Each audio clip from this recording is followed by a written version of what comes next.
We'll call this meeting of Koochiching County Board to order, and we'll begin with the Pledge of Allegiance. I pledge allegiance to the flag of the United States of America, to the republic for which it stands, one nation, under God, indivisible, with liberty and justice for all. Not used to these late day meetings. Yeah. Okay. So we're going to do the committee of the whole first, right? Yep. All right. And we have bar engineering at first. Okay. Well, flood-related management support presentations. Who's going to be speaking here? Mark, is it Mark Kretschmer? Mark, are you there? Yes. Can you guys hear me okay? Yes. Good afternoon. I'll share my video so you can see what I look like here a little bit, and then can I take the screen and be able to show you guys then what we have for like a PowerPoint presentation? Does that work? Yes. You can do whatever you want. Okay. Just as long as the technology all works for us, right? Yeah. I'm sharing my screen right now. Can you see that okay? Yes. All right, perfect. All right, again, I'll get rolling. I know you guys have limited time. So my name is Mark Kretschmer with Bar Engineering.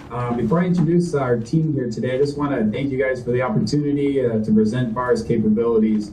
You're experiencing, again, a flood that's significant, as you haven't seen for 72 years, and obviously a problem with significant impacts. And our commitment at Bar is solving clients' problems as our own, and we're here to help. So BAR is a history that traces back to the 1900s. We are employee-owned since 1966, and we have a total of 940 employees.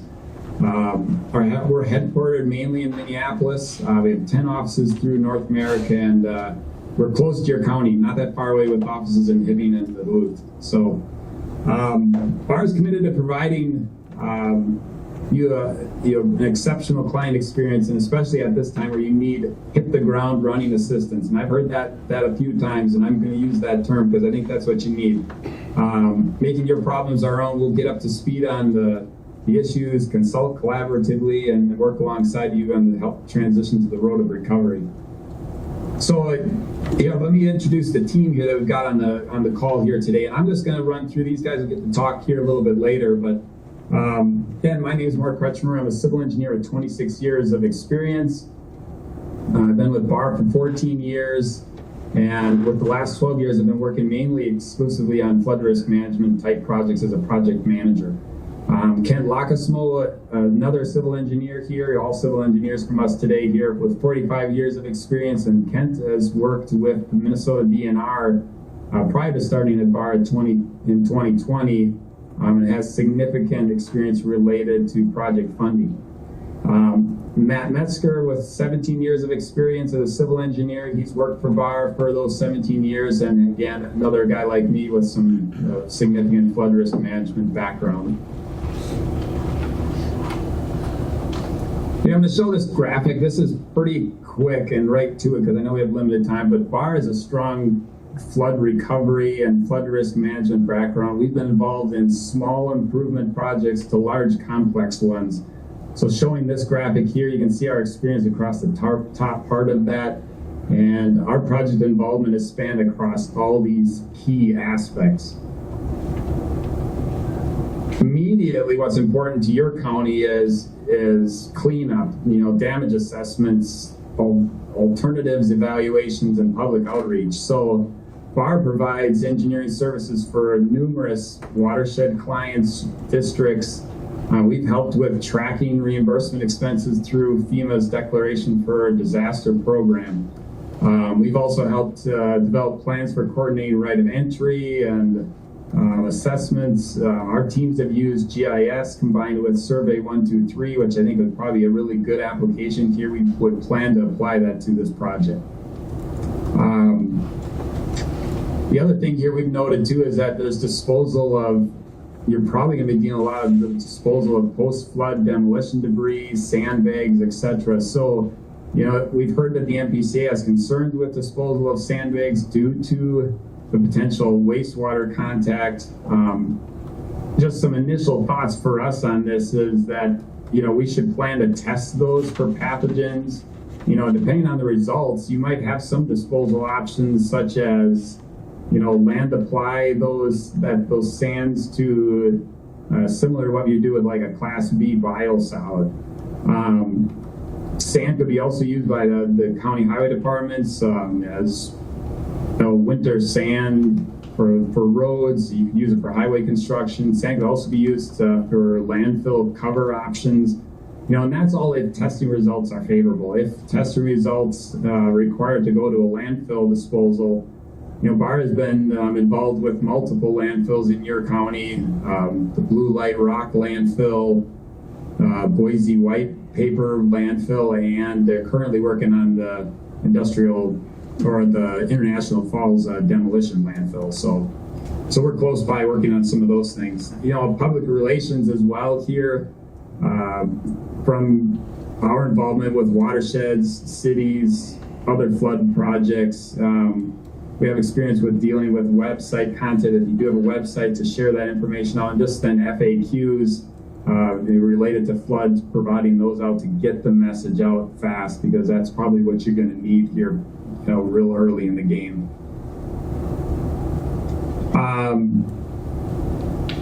Further down the road, the county's going to need to consider protecting critical infrastructure from flooding. And what I'd like to highlight real quick here is involvement with a project. It's the Mouse River Enhanced Flood Protection Project located in North Dakota. And BAR again hit the ground running immediately after a flood of record that they experienced in 2011. And City of Minot, surrounding communities experienced over $1 billion in flood-related damages due to a 750-year flooding event, so pretty significant. Our immediate task was creating an overall preliminary engineer report, major milestone, which took, which ultimately then took about 6 months for us to develop, and that defined the entire levee system throughout Minot and surrounding communities. So getting that done in 6 months was pretty impressive on our end. BAR has been responsible was responsible for all the H&H modeling, significant since the Mouse River, similar to your situation, included dam reservoir operations with Canada and the United States. And again, we had immediate coordination with FEMA. The Corps was significant, it was important. And, actually it continues to this day since we are involved with this project through the design and the construction. This graphic here is again, very simple, but this highlights you can see in yellow there, it highlights the portion of the Mouse River which flows between Canada and the U.S. The project required significant coordination with reservoir operations and everything there. So I guess the key takeaway here is that BAR has experience with both small, large communities for flood recovery and future flood improvement, and we have experience with the national border issues concerning flooding. BAR has continued to meet commitments for the Mouse River project, and this timeline here, you can see it can take some time. It's years to implement, from early recovery, feasibility, design, and ultimately through construction. So our experience and knowledge, we can provide that to your situation here for a positive outcome.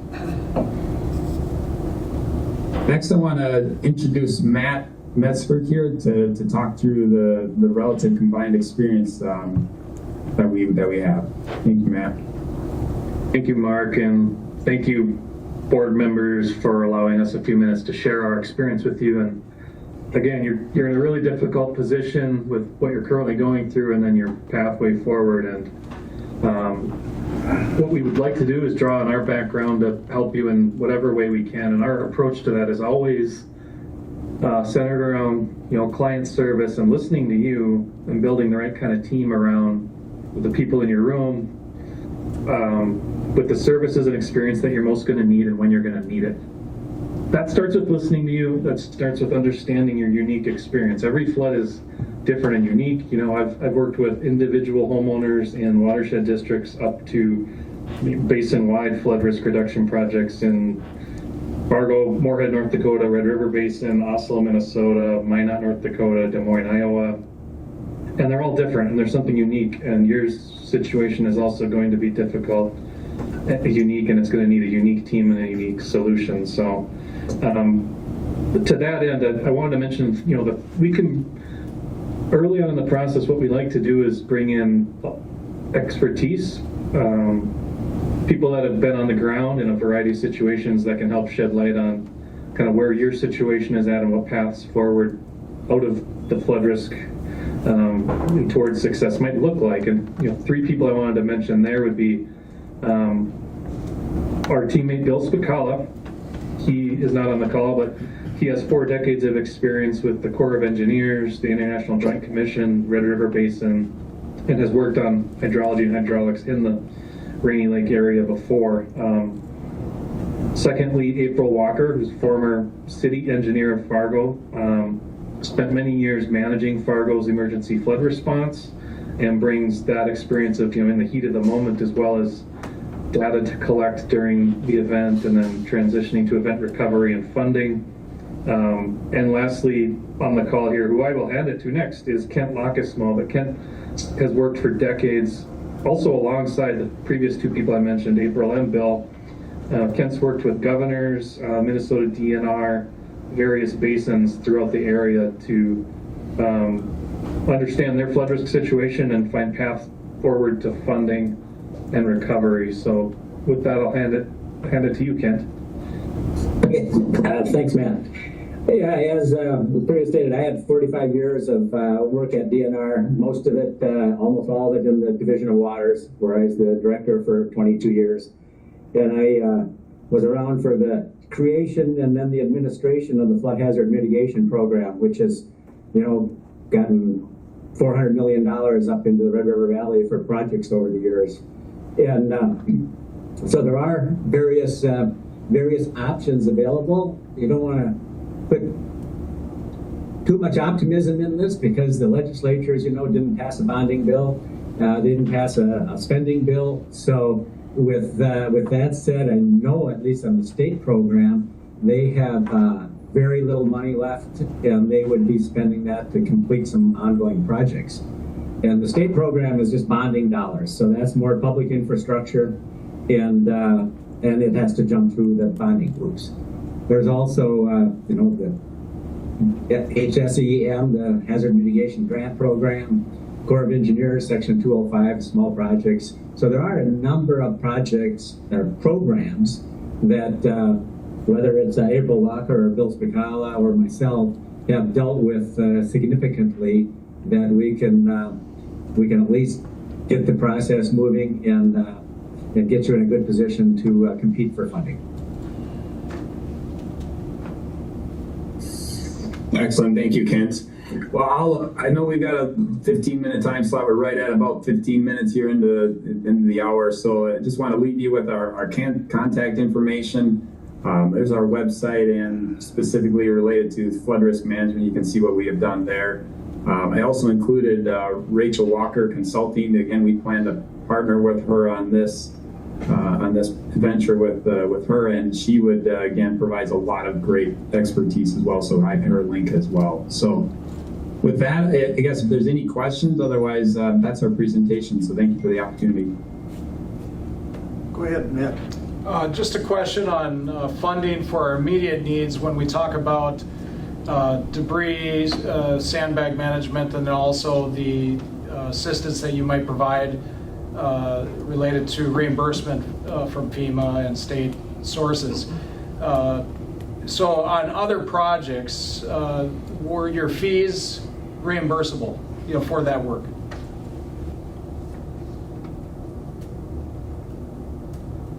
Kent, do you think you can answer that one? Well, I'm not. I think generally yes, but I'm not positive. Thank you. Who else had their hand up? Jason, did you? Did you? Okay. Any other questions? All right. Well, thank you. We appreciate the information, and then we'll move on. Thank you. Sounds good. Thank you for your time. You bet. Bye. Thank you. So we got to move on to start next. Stantec Consulting. Stantec, yeah. Brett, are you online? Yep. Okay, there we go. I'll share my screen as well.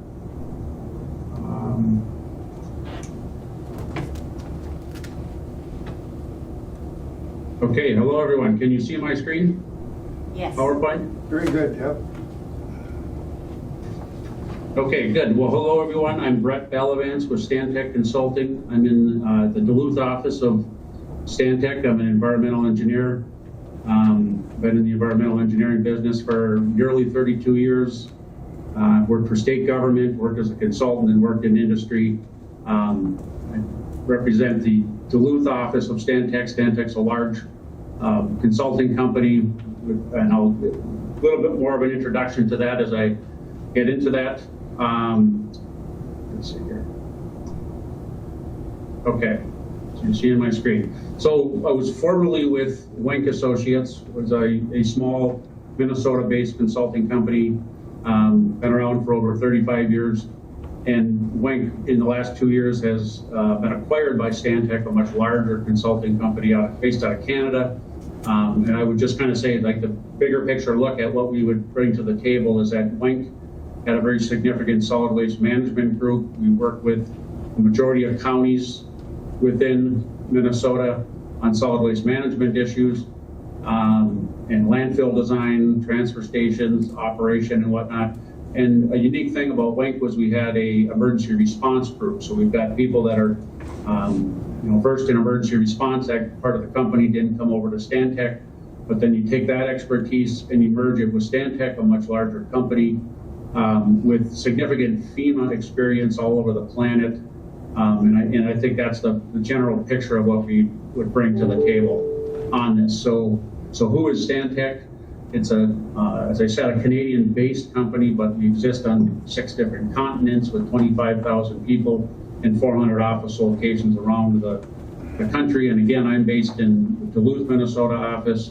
I'm a native of Duluth and the region here. I consider Rainy Lake my playground, and I treasure it like all of you do as well. So honored to have the opportunity to assist with this.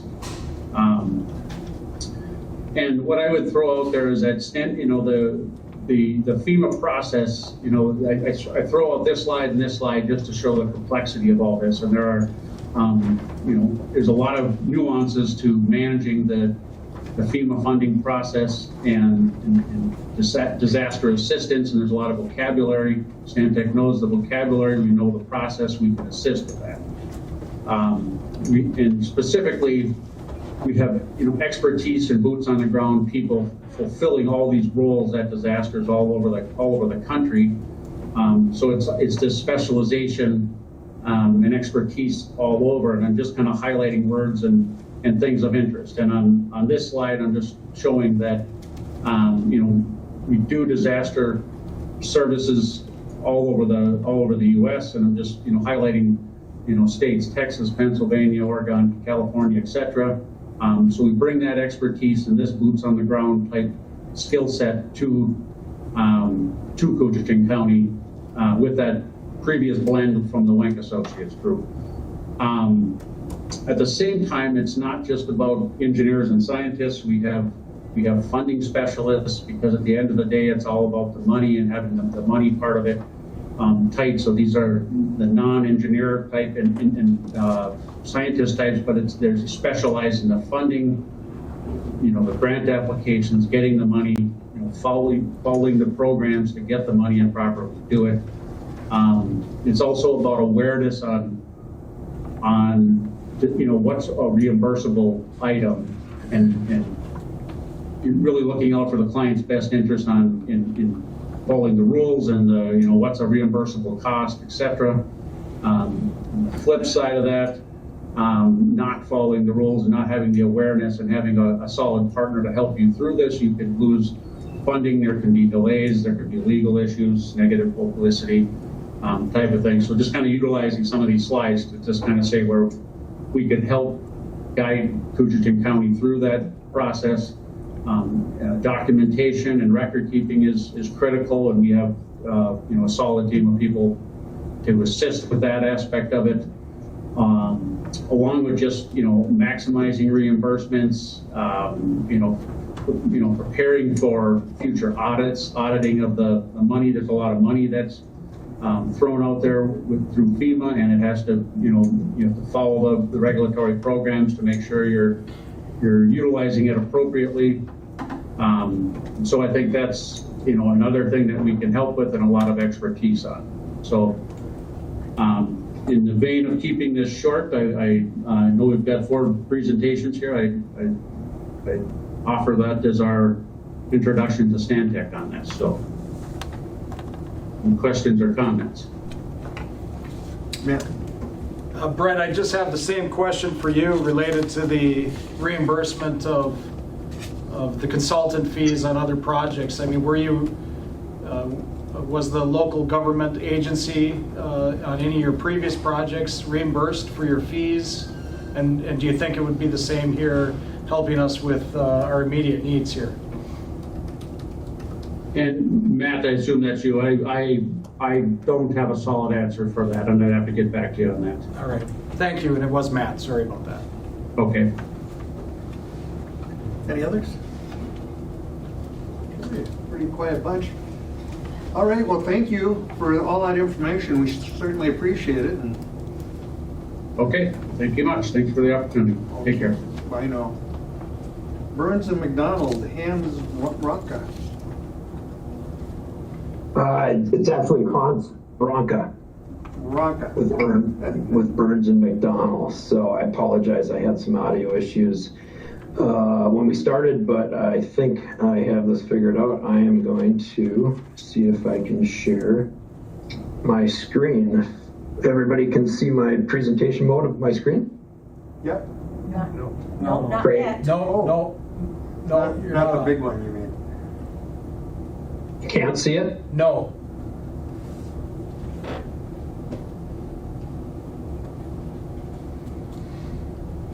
There you How's are. that? You're on. All right, wonderful. Big picture. Well, also in the interest of time, I will try to work through this as quick as possible. And again, I'm Hans Ronka. I'm with Burns and McDonald.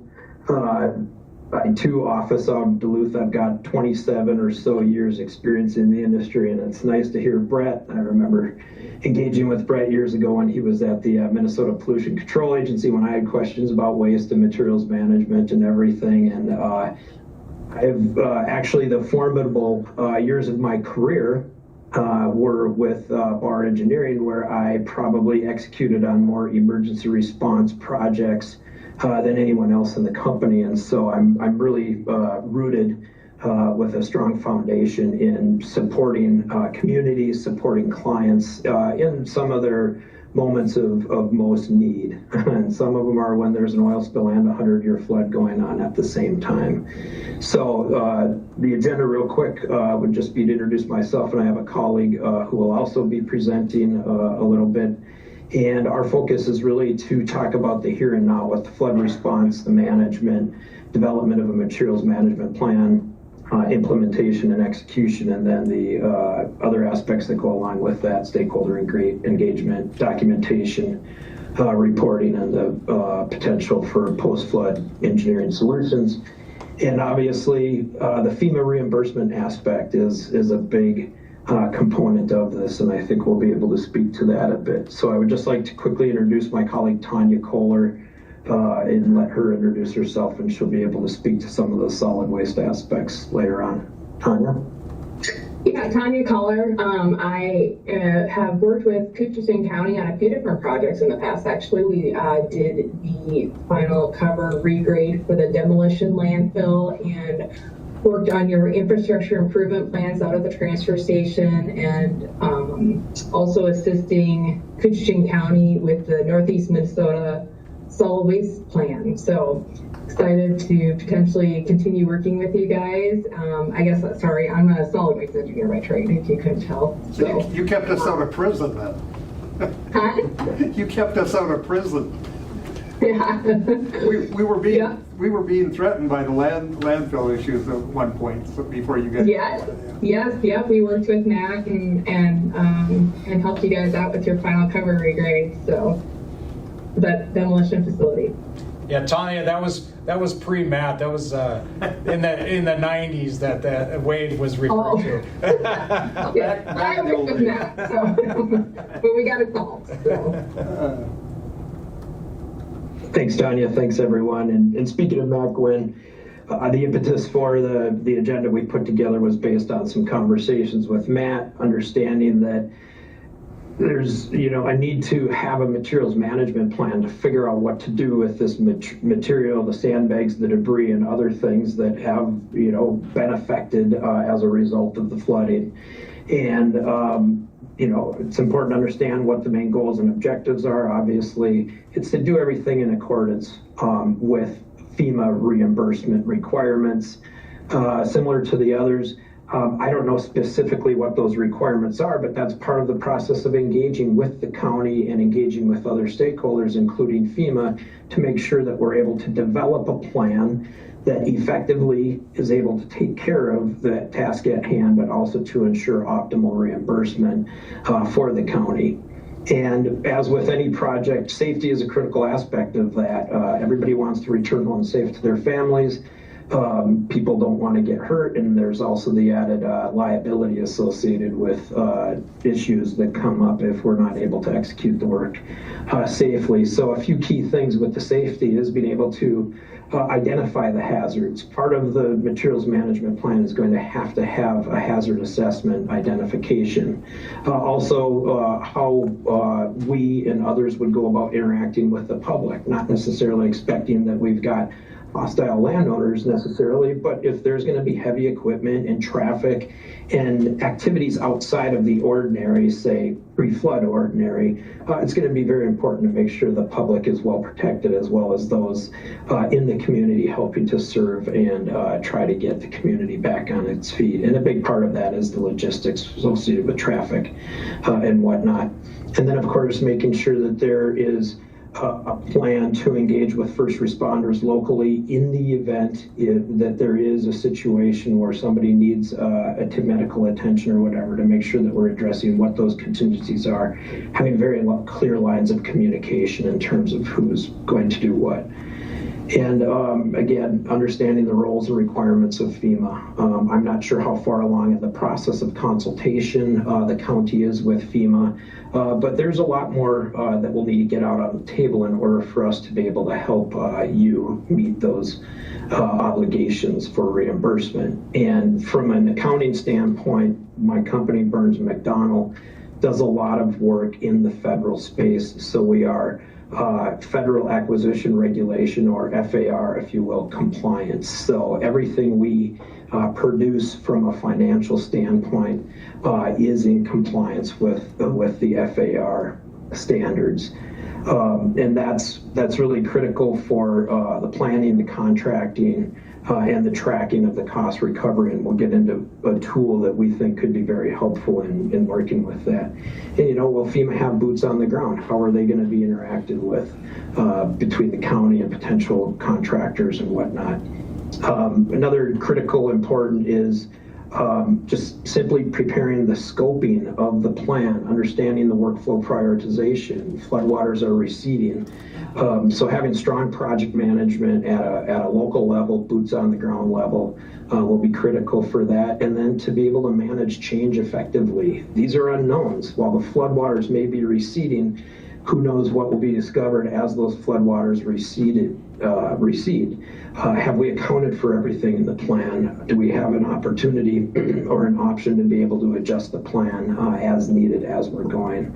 And then really identifying within that, what is the material to be managed? Obviously, sandbags are a big part of it. Matt has mentioned on numerous occasions debris such as dock material that may have been treated with various waterproofing products. and then understanding the movement, the staging, and the disposal and potential reuse of some of those materials will all be critical to scoping out that materials management plan.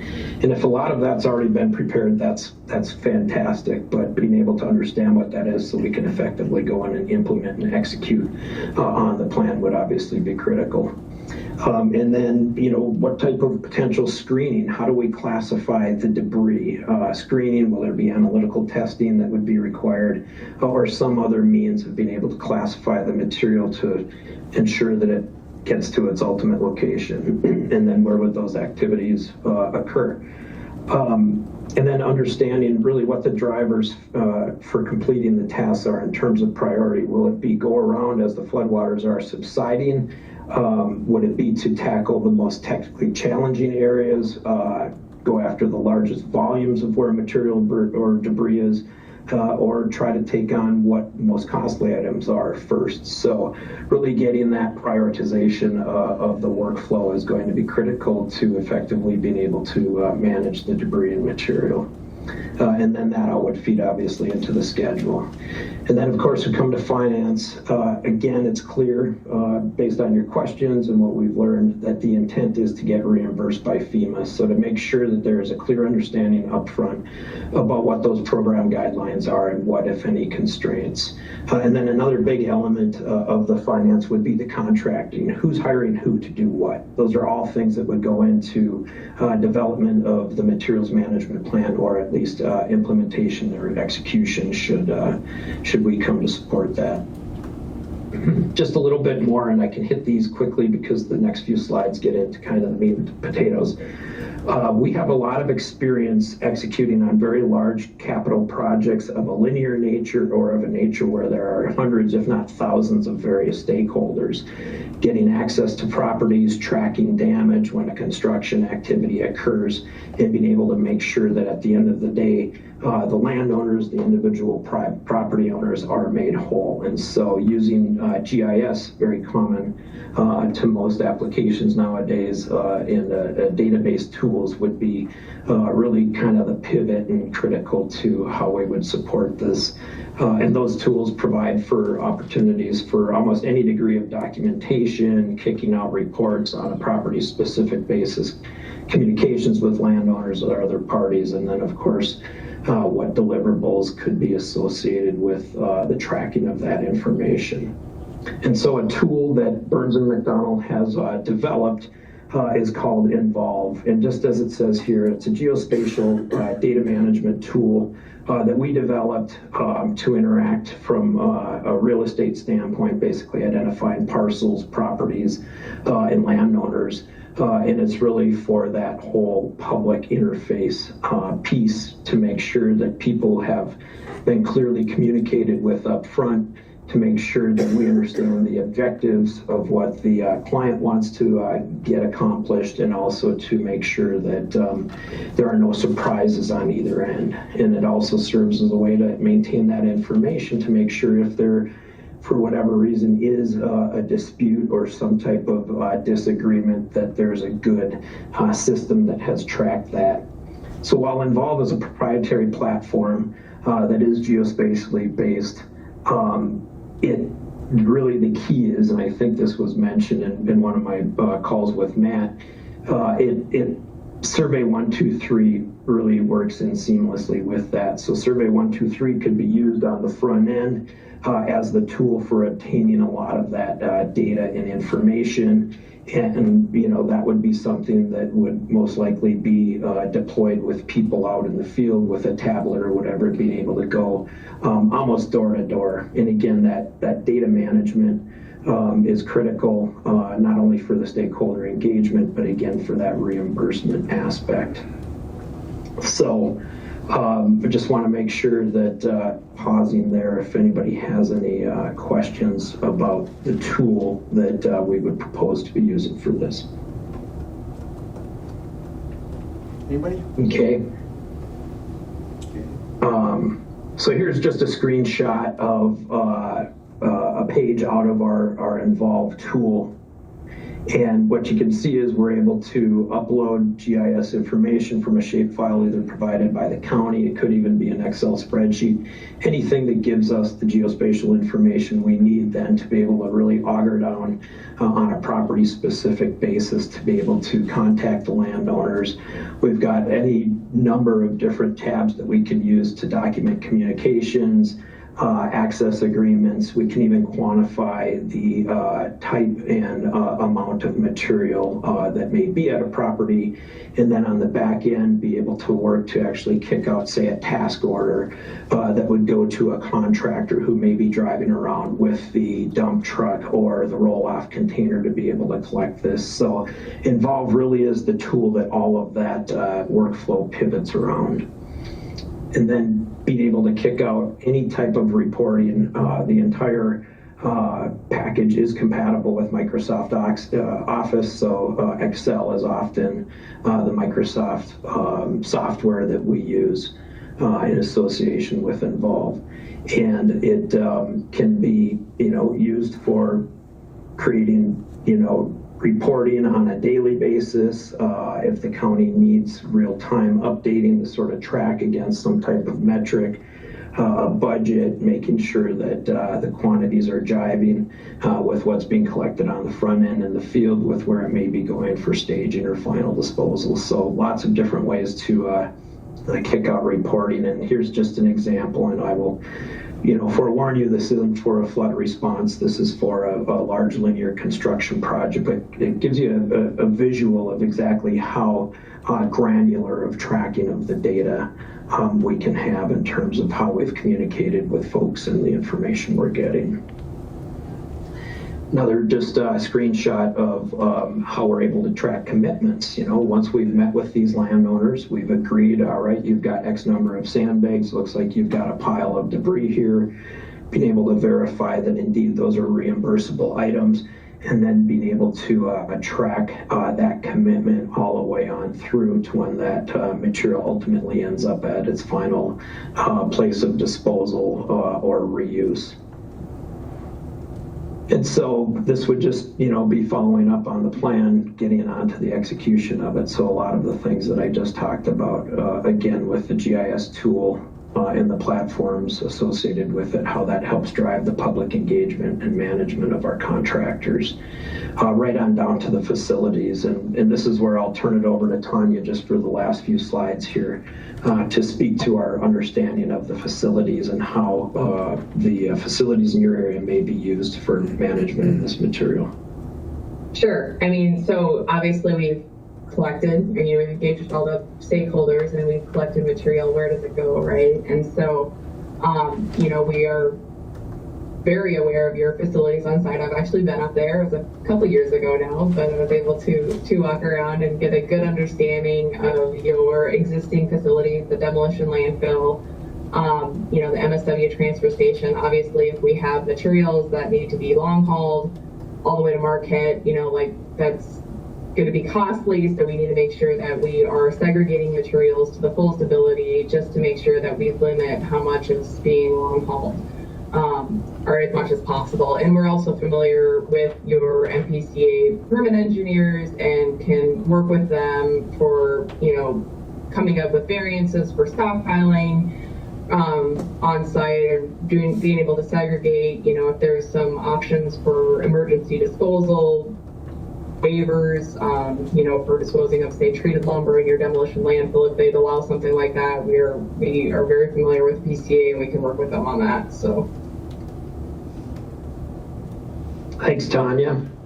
And not that the intent was to get into a whole lot of post-flood engineering solutions, but we also do have experience working at various levels around the country, helping develop hydrologic and hydraulic evaluations, engineering, right on through construction, both for large bodies of water, right on down to creeks. And a big component of that is, I apologize, being able to engage with stakeholders across the board to really get that ball rolling. But look forward to being able to help you in your moment of need right now and be able to understand more about the community and what's going on. And I think that would give us a much better perspective to support post-flood engineering solutions down the road. So with that, I'll thank you. And if anybody's got any questions, please feel free to put them out there.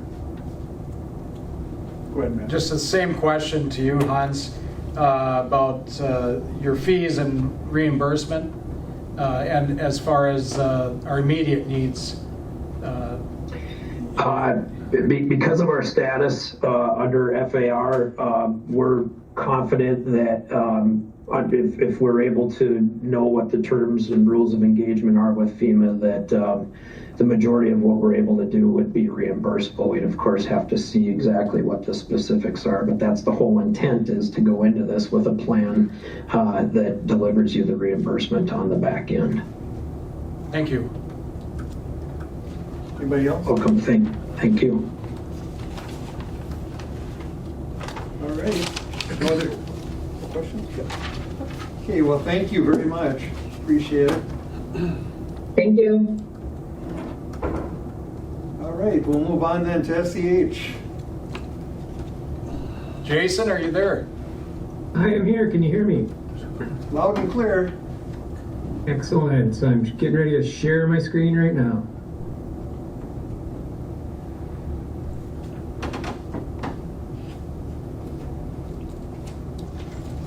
Alright, here we go.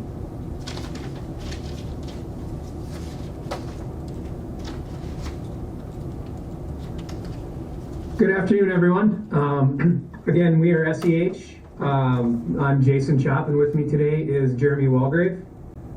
I'm going to keep it pretty straightforward, just give some introductions, talk about ourselves. We're a full-service engineering firm. For those of you that are not familiar with SEH, we've been in business for 95 years. We have 32 offices in 10 states and about 800 employees. We have extensive flood mitigation capabilities, along with the state and federal regulatory experience. I am out of the Virginia, Minnesota office. We have, I believe, 10 offices in Minnesota. We are a Minnesota-based company, with 3 of which are in the northern area of Duluth, Virginia, and Grand Rapids. Again, I've been in the industry for 19 years, 7 of which with SEH. And also presenting with me is Jeremy Walgrave, who's also a licensed engineer and a certified floodplain manager. What we're going to do at a high level here is we're going to talk about ourselves a little bit, where we've done this before, and how we can help you. A little bit of a background: we just have a lot of local familiarity with Koochiching County. I actively serve as the district engineer for both East Koochiching Sewer District and North Koochiching Area Sewer District, so I do have an intimate knowledge of the sewer system and the wastewater treatment plant that has been under some dire conditions recently. We're actively working with the City of Rainier. We work with the Voyageurs National Park Clean Water Joint Powers Board, which represents the 4 entry points to Voyageurs National Park and the communities that have been impacted by this event. We have been the International Falls Airport engineer for nearly 30 years. I am also working with the City of Little Fork, City of Big Falls, and just started working on some master planning for ATVs to connection to International Falls area. With that, I'm going to pass it off to Jeremy, and he's going to talk a little bit about our relative experience in situations similar to yours. Yeah, thank you. So, yeah, really speaking to some of the flood hazard mitigation related things that you'll start to see in the coming months and years. We've worked on a number of projects throughout the Midwest, and specifically in the Minnesota, Wisconsin area. We've done a number of flood control projects for the city of Austin, Minnesota. East Grand Forks had their major disaster in the late 90s, and that wasn't the only one, but we've helped them with a number of flood control projects as well. Roseau, you can see the picture down on the right, We worked with the Army Corps of Engineers to design a flood control diversion channel. Then we've got several flood control projects that are completed in Crookston. And currently we're working with the city of La Crosse, Wisconsin to help them develop a flood hazard mitigation plan. So just kind of an idea of the plan components. It's really, starting out establishing goals and objectives, and then working with stakeholders and the public to understand where did you see problems, where are there problems, and that's been really helpful to us to just get that local perspective, and folks that actually see what happened can be a really important piece of information. And then as we kind of move through the planning process, you start to identify those problem areas and figure out, are there data gaps or information that's needed to move things forward. And then you identify your projects and talk about the regulatory framework to understand if there's challenges there, whether it's local, state regulatory agencies, and then because you're a border water, there's the IJC component that's going to be really important to understand. And then you come up with high-level costs, and really, one of the most important things here is that the county adopts the plan, and then that starts to open you up for future funding opportunities.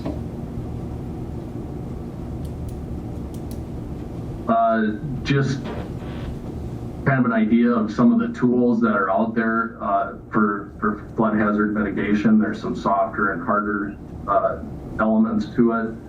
One being prevention. So looking at, are there ordinances or standards that you can apply to help guide future development, to help people kind of stay away from some of the flood hazards. Sometimes there's property modifications that can happen to help flood-proof structures. Emergency services is another important one. Thinking about how many sandbags you filled over the last several weeks, and are there improvements to those type of services that can help you be better prepared in the future? And then public education, just helping people understand, how did this happen, why did it happen, and what things can the public do to help keep themselves safe and their property safe. And then you get into some of the harder, more structural type projects, which levees, flood walls, and pumps. This picture that you see here is actually what's called an invisible flood wall. So it's kind of nice because you can put in the pieces there when a flood's coming to protect yourself. And then you can take them back out so you can preserve your views of the river and just kind of preserve the look and feel of the area. As far as funding, there's a number of different options, from grants, low interest loans.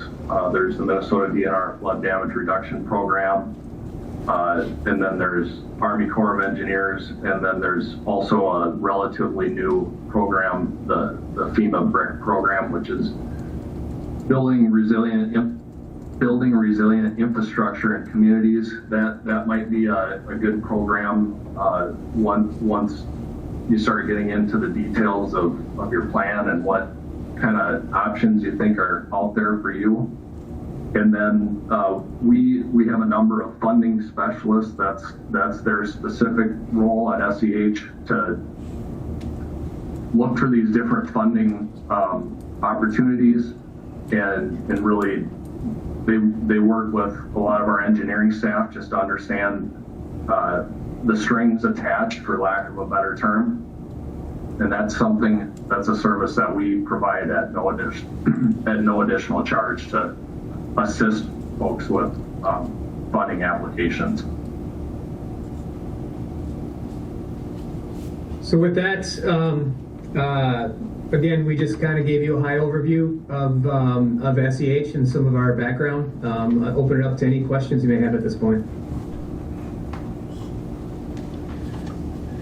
Jason, Matt here, just the same question that I asked the others related to reimbursement of your fees for our immediate needs. You know, do you anticipate that your fees would be reimbursable? So for the immediate recovery efforts, again, it's going to depend on the specific agreements that you have with FEMA or if there's funding coming from other places. What I did see during the Duluth flood recovery is that FEMA reimbursed the city and others for various activities. It seemed to be at a pretty high level.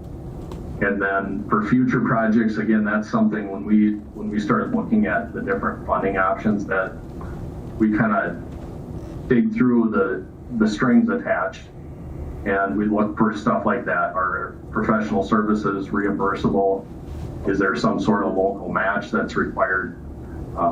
But again, it really depends on where the money's coming from and what the specific program is.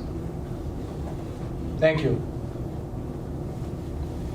Anyone else? All right. Anything for us? Jason? No.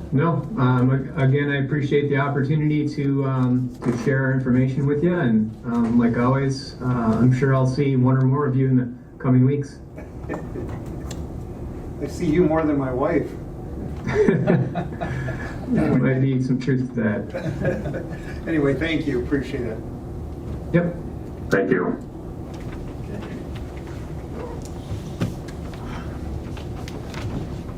Well, or Matt, maybe that's where you are. We looking at making a decision on this immediately, or what?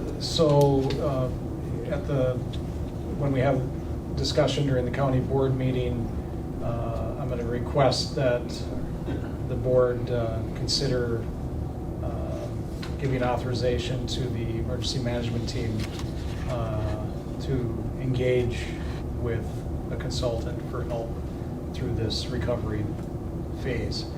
And we don't have a clear answer on reimbursement for their fees, but it could be conditional upon we finding out that information, making sure, confirming that it's reimbursed,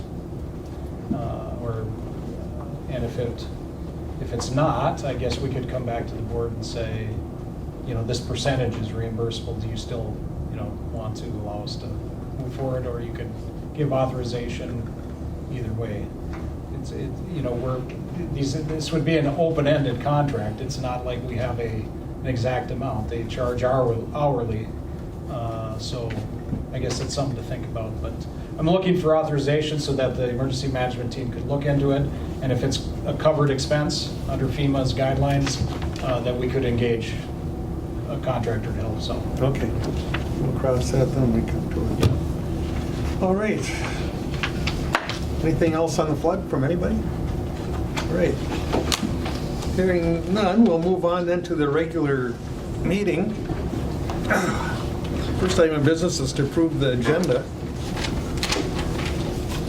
And we had some additions and deletions.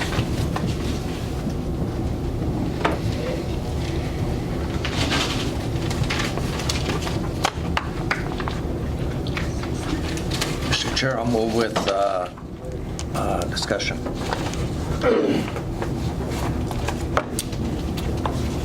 With the agenda? Yeah. Hey. Yeah, I have one other thing that I'd like to add, if I could. From what we were just discussing on the floor? No. Oh, okay. So you have an addition? Yeah. All right. What is it? The one gal, I can't remember her name right now, she's either from Aitkin County or Itasca County. She's with Koochiching Aitkin Health Board. Okay. Community Health Board.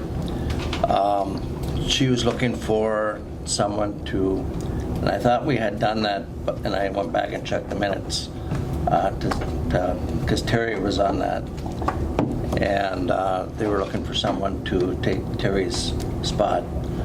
And I know I've sat down in on that a couple of times. That's why I think she emailed me and asked about it, so. Well, we can put that on with her additions, how's that? Yep. What is the name of the group? What's the name of that? Tri-County Health Board, Thank you. and Maggie Rothstein is the contact person. Thank you. Thanks, Kathy. Good thing she helped you. Yeah. We appreciate it. You said Maggie Rothstein? Rothstein, Rothstein. That's a Grand Rapids. Yeah. All right, so we'll cover that later then. So then back to the agenda with additions and deletions. Any other additions? Okay, motion, hi, look at this crew. You guys make yourselves at home or sit anywhere. Yes, we're good. We need adult supervision, I think she can provide it. Okay, is there a motion? I'll move. We've got a motion and a second with the additions. Any questions on that? Hearing none, all those in favor signify by saying aye. Aye. Aye, opposed, motion carries. Then we've got the minutes from the 21st. And it sounded like the meeting we were at. From what I saw there.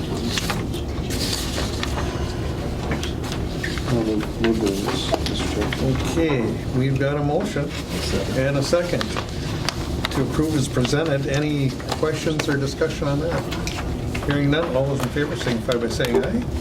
Aye. Opposed, motion carries unanimously. Financial business. Starting with courthouse claims. Mr. Chair, I'll move on the courthouse claims, the highway claims, and the health and human service claims. All right, we've got a motion, an A, B, and C. And we've got a second. Okay, thank you. Any questions on these? Hearing none, we'll call the question. All those in favor signify by saying aye. Aye. Aye. Opposed? Motion carries unanimously. Then we've got the payment of the second half budget appropriations. Yes, Fun stuff. yes, exactly. So these are nothing's changed from what we did in the first half, and so just looking for your approval to go ahead and pay that second half. All right, what are the wishes of the board? I'll move on the second half appropriations. I'll second the motion. We've got a motion and a second. Any questions on that? Hearing none, we'll call the question. All those in favor signify by saying aye. Aye. Opposed? Motion carries unanimously. And we've got one more void. And I'll move on that. Okay. Second void. We've got a motion and a second to approve the warrant void. Any questions on that? Hearing none, call the question. All those in favor signify by saying aye. Aye. Aye. Opposed? Motion carries. All right, thank you. We'll move to human resource business. Increase mileage rate? Yes, I just received a notification last week from our DDA HR resource that the IRS passed increasing the mileage rate effective on July 1st. So I'm requesting to approve the increase. And then I included the original board motion that was passed earlier this year. So these rates would just reflect the increase to 62.5 cents per mile in lieu of the current 58.5, and that, like I said, is effective for July 1st. All right, wishes of the board. I'll move. Got a motion. Second by Jason. I'm sorry, was that Wayne, wait a minute, yeah. I didn't notice it went up. I just got the communication last week. mid-year? I'm just teasing Carol because I'm always telling her how high gas is getting. Oh, yeah. I guess we all knew it was going to increase, so. Yeah. All right, any questions on that? If not, we'll call the question. All those in favor signify by saying aye. Aye. Opposed? Motion carries unanimously. Thank you. Sheriff's business. Who's? Who wants to get yelled at? Well, today we're going to recognize two of our employees, Billy Bright and Dusty Hell. So I'm just going to, what I would like to do is just read a brief narrative and then we'll give them their awards. At approximately 1 a.m. On March 18th, 2022, the Koochiching County Dispatch Center received a 911 call of a 31-year-old male in rural Little Fork who was not breathing. E911 operator Billy Bright calmly gave CPR instructions to the man's family while deputies were dispatched to the address. Excuse me. Upon arrival to the scene, Deputy Dustin Hell assisted with CPR and deployed his portable defibrillator and gave 2 shocks, which resulted in the male regaining a heart rhythm and breathing. First aid was continued until the Little Fork ambulance arrived on scene and transported the individual to the hospital. Without a doubt, the calm delivery of CPR instructions by E911 operator Bright and the quick reaction by Deputy Hell resulted in the saving of a life. The Koochiching County Sheriff's Office is proud to recognize these 2 employees by presenting them with a life-saving award.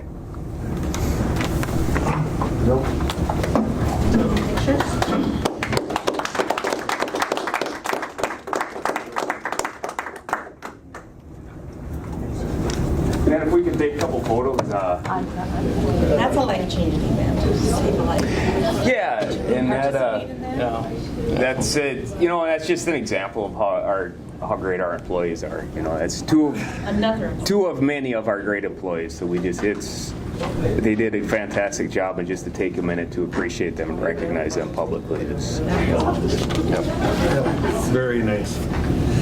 Okay, extending the state of emergency, is that the issue? Yeah, unfortunately, this disaster is not ending anytime soon, so we will have to extend. And it's on early because it seems like we just did extend it, which we did, but due to the scheduling of the next few board meetings, we didn't want to miss it, so we're going to extend it another once the current state of emergency expires. What's the date on that, Betsy? It's July 10th or 6th. Yeah, and because we don't have another board meeting scheduled prior to that, we want to extend it for an additional 30 days past that date.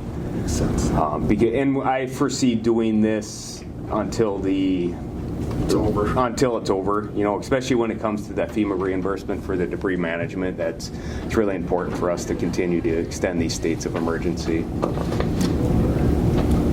One big rainstorm could send us right back where we were. Yeah, we're down close to about 10 inches, I think, Trent. 9.5 this morning at 7:30. Wow, okay.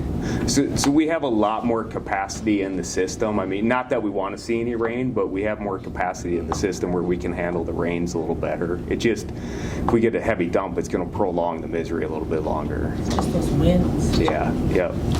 Did it really knock over the Rainier dock? I heard it flipped. Yeah, that dock flipped over. And I know several other private docks got impacted in boathouses. That Rainier dock was built just a few years ago. Yeah.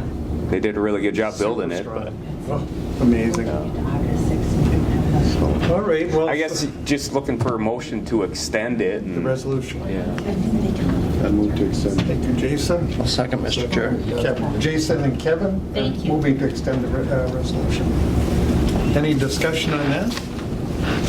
Hearing none, call the question. All those in favor signify by saying aye. Aye. Opposed? Motion carries unanimously. Thank you. Yeah, thank you. All right, public health.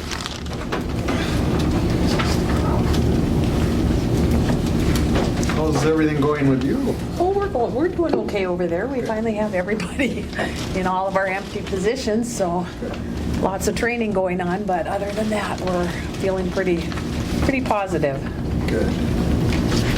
So the first thing we have is to approve our warrant voids, and we have 2 of them, both in the amounts of $170.10. I'll move on that, Mr. Chair. Okay, we've got a motion by Kevin. Second by Jason to approve as presented. Any questions or discussion? Hearing none, we'll call a question. All those in favor signify by saying aye. Aye. Aye. Opposed? Motion carries. And housing support agreement? If it's okay with you, I will group Go them right through? together so Okay, that we perfect. don't have to go through each one of them. Wonderful. So number 2 through number 8, those are all housing support agreements. Nothing has changed with those. They're just to continue for these providers to provide services for us. All right. Wishes of the board. I'll move, Mr. Chair. Okay, we've got a motion by Commissioner Ady. I'll second. And we've got a second. I'm just looking at these. We hear about these all the time, so we never really get into the programs and things like that. So we appreciate that you do these, and they're much needed. So. Anyway, any questions? Not, we'll call the question. All those in favor signify by saying aye. Aye. Aye. Opposed? Motion carries unanimously. Service The agreement. number 9 and 10 are purchase of service agreements, one for REM and the Semi-Independent Living Skills Program, and the other one for Ida Bell Koo, the Day Activity Center service agreement. Okay. And who moved? Jason? Wayne did. Oh, Wayne. Second by Jason. Any questions on these? Hearing none, we'll call the question. All those in favor signify by saying aye. Aye. Opposed, motion carries. And then we've got last one is the renewal of the Minsure Navigator Joint Powers Agreement, and that is with the state of Minnesota and allows us to provide navigator services to clients to help them with their applications. I'll move, Mr. Chair. all right. Got a motion by Kevin. Second by Jason to approve as presented. Any questions? Hearing none, we'll call the question. All those in favor signify by saying aye. Aye. Opposed? Motion carries. And if you're okay with this, we'll process them the same way we have been doing without having you actually sign all of it. As long as it keeps you and I out of prison, Yeah, it will. Thank you. Well, thank you.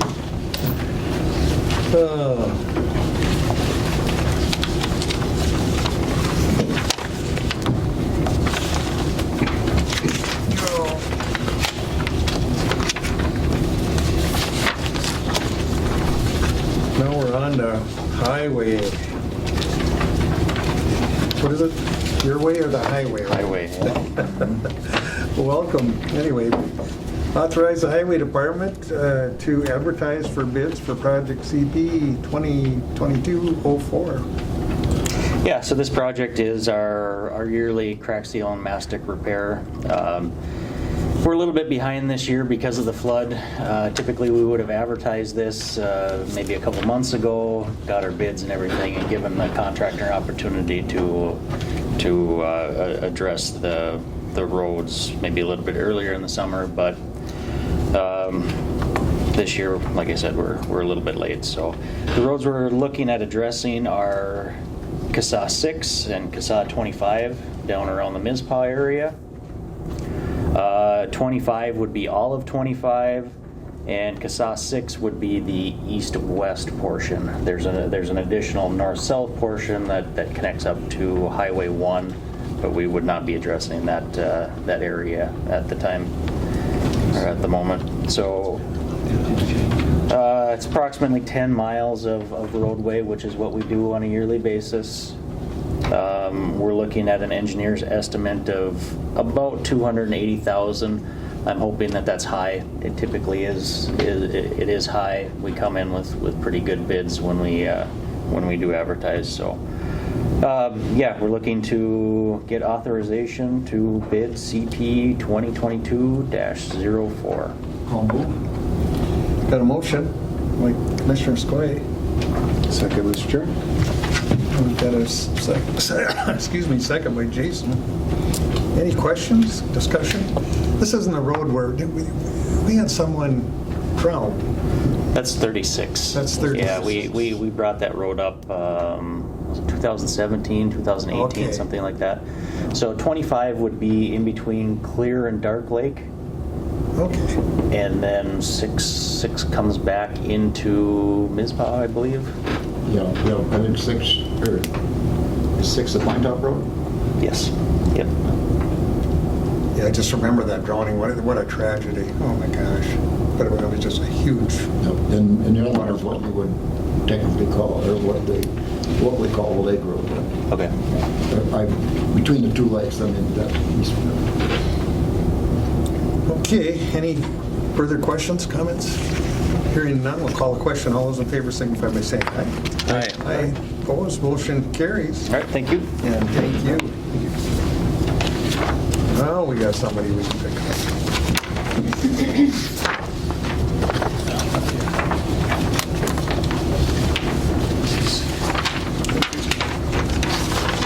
Thank you. Wayne's got one. You got it.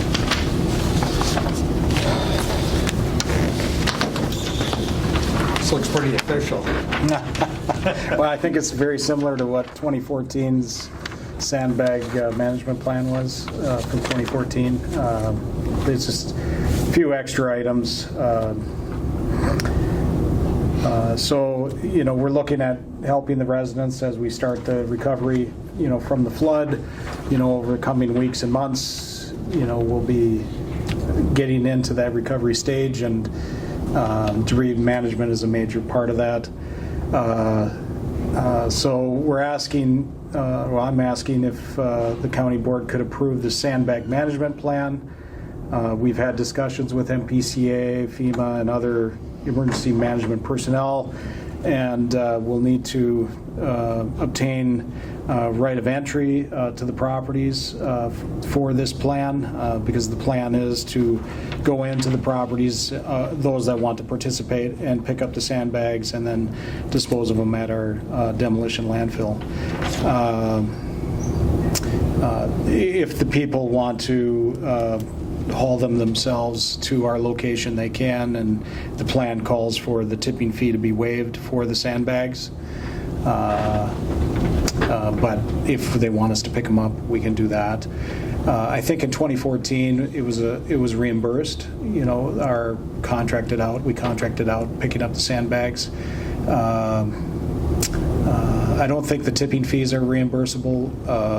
If they drop them off themselves, but if we pick them up and the contractor bills us for those fees, then it would be reimbursable, is what I've been told by the emergency management. So I guess I'm looking for approval for this sandbag management plan.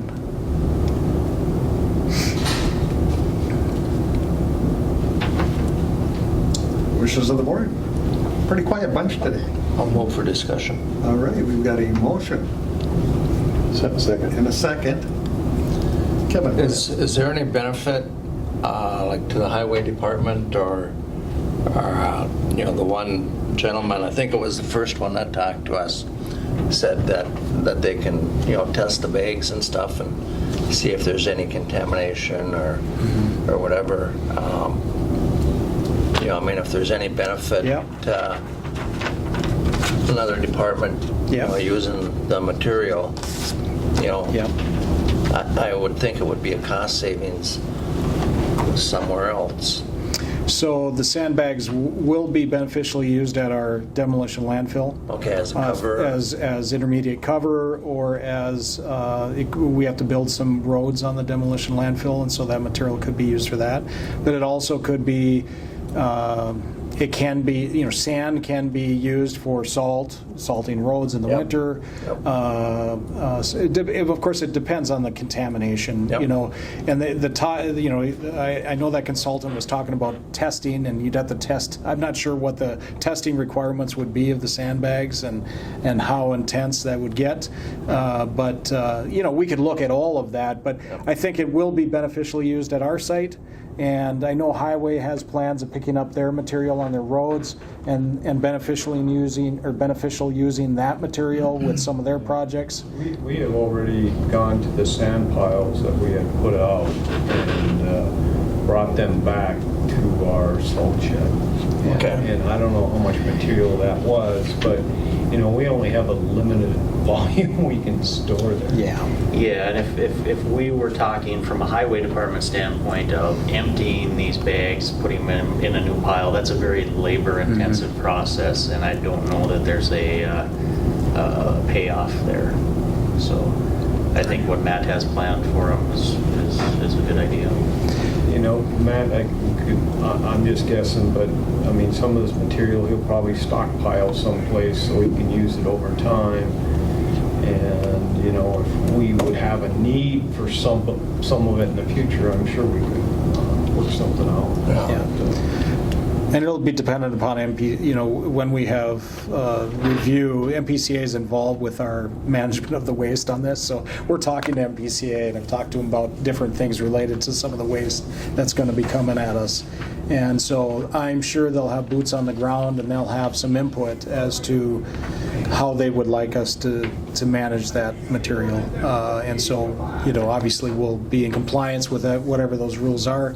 But you know, that's our plan, is to get it at the demo site and have it beneficially used at that location. It won't have human contact there, and so that's the whole point of it. So I don't think it requires at that location the testing that was suggested. Right. But if you start putting it out in the public, there's a different requirement related to it. So. But it can be used for salting and that kind of thing. In our case, the sandbags themselves could be dumped. It's not, you don't have to remove the sandbag to be put into our demolition site. And that just breaks down and it's okay to have that. That's correct. Yeah. Do these bags break down over time? Yes. Yeah. But, you know, there's also information,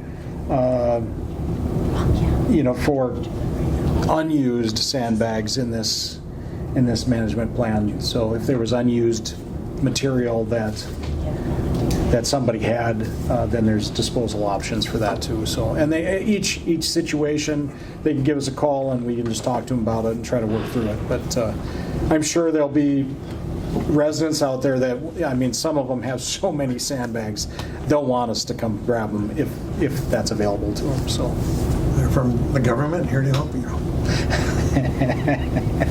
Wishes of the board. We need a motion on this, right? That's correct, yeah. We got a motion? Okay. Any further discussion? All right, hearing none, all those in favor signify by saying aye. Aye. Opposed? Motion carries. And I know originally on the agenda I had debris management, and I asked to have it removed off the agenda just because I think we need to there's a lot of complications related to the debris management, and we need to work through that a little more in depth to make sure we get it right. Related to reimbursements and that kind of thing, you know, we want to make sure that our activities, you know, we're able to get reimbursement as much as possible so that the county taxpayer doesn't have to pay any more than they have to, right? So, I mean, it's a disaster, it costs money, but if we can limit that, we certainly want to do that. Yeah. So the next item that I have on the agenda is just getting authorization related to you know, hiring a consultant. You know, we had the presentations from consultants related to helping us through this flood-related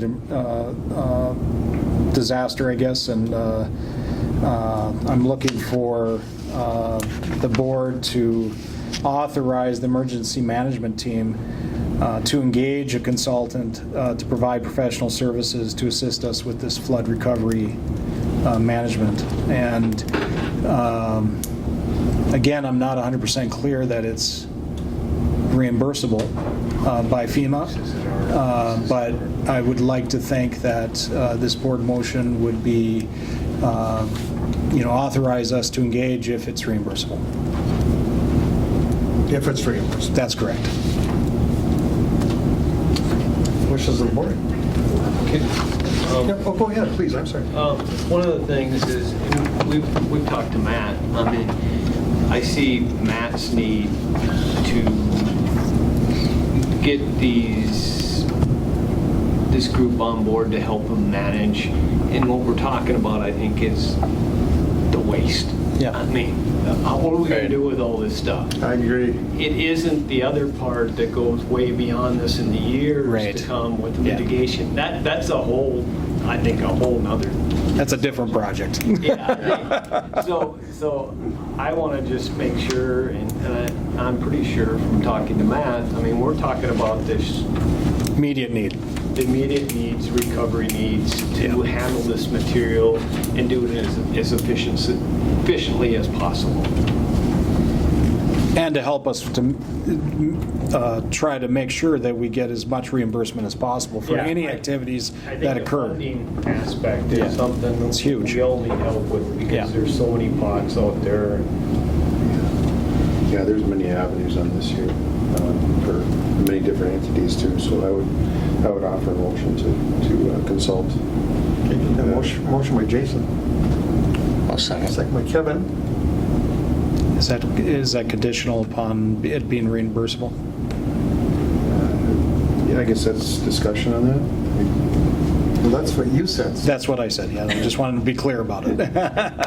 I know, I wanted to be clear about what you guys are moving. That's the motion. I mean, if something came up, we can always come back here. Okay, so. all right. Dave's got good points there too, so. I remember the last one, gee, it just didn't seem like it was such a big deal. And pretty quickly everything was cleaned up. I don't think it'll be this way this time, that's for sure. No, we never thought that was going to happen again. It's not in our lifetime. Isn't that the truth? Thank gosh, I can't even believe it. Anyway, we'll call a question then. All those in favor signify by saying aye. Aye. Opposed? Motion carries. Thank you. Boy, you got a lot out of us today, Matt. Now we got to go on to additions. Yes. Let's see.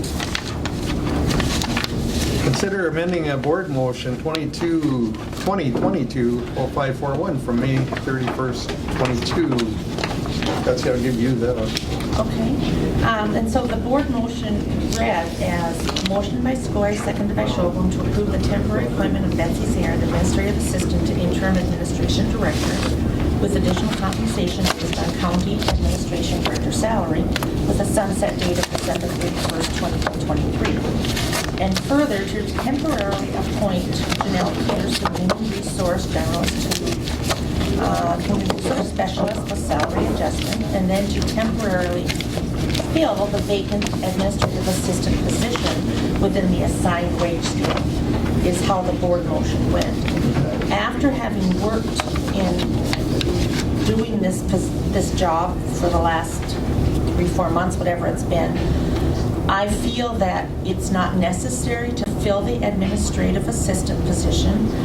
My feeling is that if we could give added compensation to our accounting specialist, which is Margaret Hyam, which would temporarily bring her from a B21 grade to a B23 grade, with it sunsetting on December 31st, like the other parts of the motion were for, and have that compensation be retroactive to May 31st, which is when I really started working, having her do more things. I didn't feel comfortable doing that beforehand because I didn't want to get in trouble with the union and cause issues there with giving her all kinds of extra duties.